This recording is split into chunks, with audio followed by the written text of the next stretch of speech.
थंडीच्या सीझन मध्ये हे लाडू खाणे आरोग्यासाठी चांगले असते. त्यासाठी लागणारं साहित्य बघूया.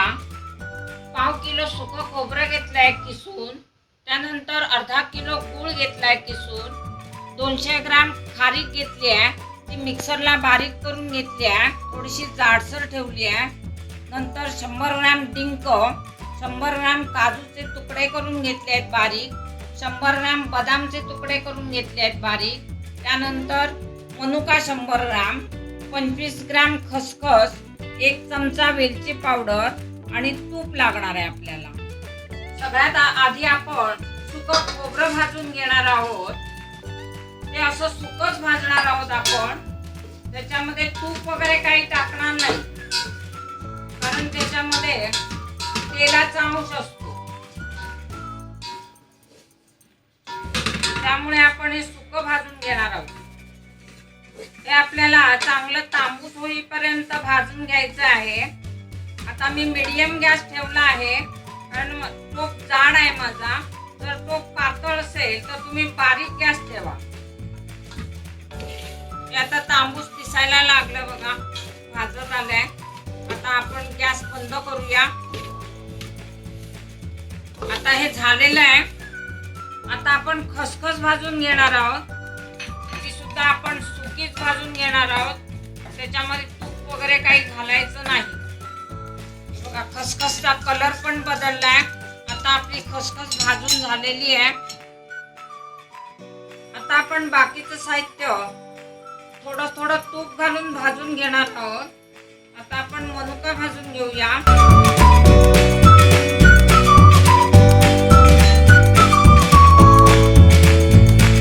बघा, आता मनुका कशा फुलल्या आहेत. आता आपल्या ह्या मनुका भाजून झाल्या आहेत. आता आपण काढून घेऊया. आता आपण त्याच्यातच अजून थोडं तूप टाकणार आहोत. काजू भाजून घेऊया.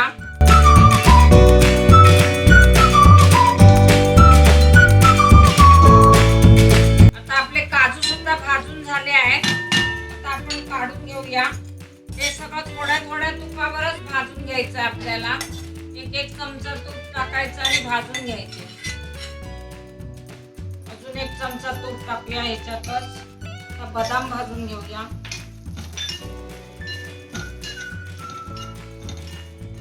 आता आपले बदाम पण भाजून झाले आहेत. थोडं तूप टाकूया. खारीक भाजून घेऊया.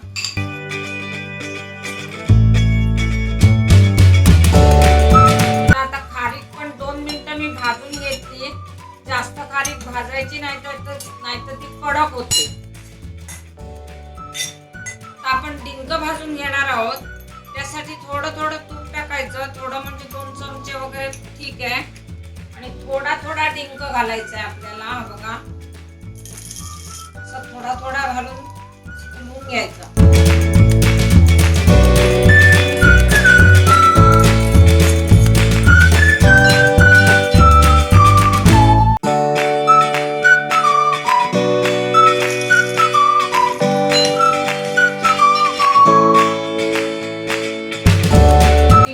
थंड झालेला आहे, तर वाटीच्या साहाय्याने त्याला आता बारीक करून घेऊया. बघा, आता एकदम बारीक करायचं नाही, थोडं थोडं मोडून घ्यायचं.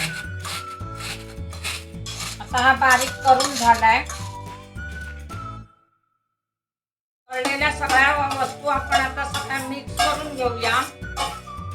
आता खोबरं, डिंक, काजू, बदाम, मनुका, खसखस, खारीक आपण एकत्र करून घेऊया. तुमच्या आवडीप्रमाणे दुसरे ड्रायफ्रूट सुद्धा तुम्ही ऍड करू शकता. आता आपण गुळाचा पाक करायला घेऊया. त्यासाठी मी टोपामध्ये थोडं पाणी घालून घेते. त्यानंतर आपण त्याच्यामध्ये गूळ घालणार आहोत.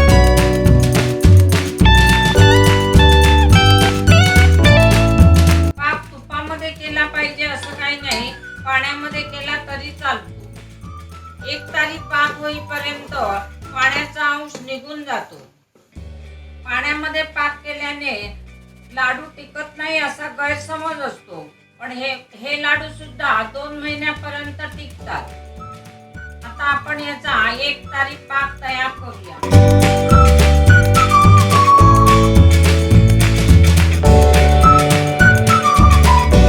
बघा आता 1 तारी पाक तयार झालाय. अशी तार येते म्हणजे 1 तारी पाक तयार झालाय.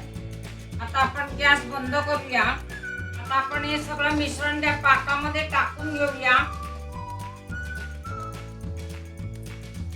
आता मिश्रण एकजीव करून घ्यायचंय आपल्याला. आपण याच्यामध्ये कोणतंही पीठ वगैरे घातलेलं नाहीये बाइंडिंग साठी, त्यामुळे हा पाक 1 तारी पाक तयार करावाच लागतो. आता आपण याच्यामध्ये वेलची मिक्स करून घेऊया.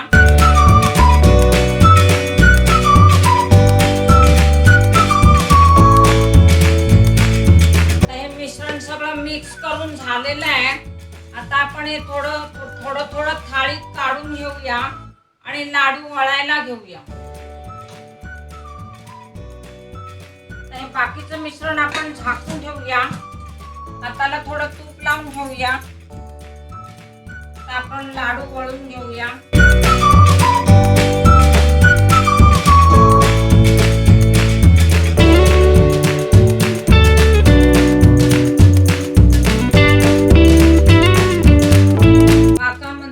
मिश्रणामध्ये आपण एक्स्ट्रा तूप टाकलेलं नाही.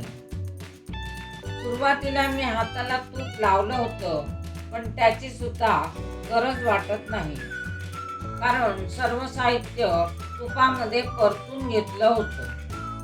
त्यामुळे लाडू अगदी सहज वळता येत आहे. बघा आपले आता लाडू वळून सगळे झालेले आहेत. मिश्रण थंड झालं तरी बघा आरामात लाडू वळत आहेत. अजिबात हाताला चिटकत नाही किंवा काय नाही.